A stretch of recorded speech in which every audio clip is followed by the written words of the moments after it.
পাঁচ মিশালি সবজি ডাল রান্না করব। তার জন্য মসুরের ডাল চুলায় দিয়ে সিদ্ধ করতেছি। তার ভিতরে দিয়ে দিব হচ্ছে ছোট করে কেটে রাখা পটল, আলু, টমেটো, আরও অনেক ধরনের সবজি আপনারা দিতে পারবেন। আমার কাছে যা ছিল আমি সেগুলাই দিলাম।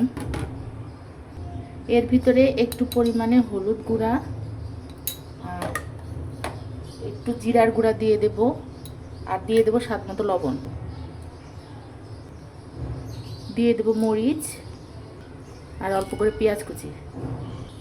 এখন এইগুলো খুব সুন্দর করে সেদ্ধ করে নিয়ে তারপর তেলে দেব। তেলে দেওয়ার সময় আসছি।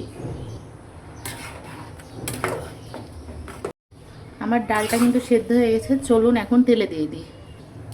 এখানে আমি 2 চা চামচ পরিমাণ তেল দিয়েছি, অল্প পরিমাণ তেল। তার ভিতরে হচ্ছে জিরা দিয়েছি আর কিছু রসুন কুচি দিয়ে দেবো।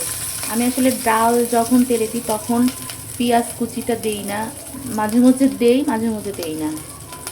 তবে দেখেছি যে শুধু রসুন দিয়ে করলে কিন্তু বেশি ভালো হয়। রসুন আর জিরা সুন্দরভাবে ভেজে নিয়েছি। এখন সেদ্ধ করা সবজি আর ডাল দিয়ে দেব।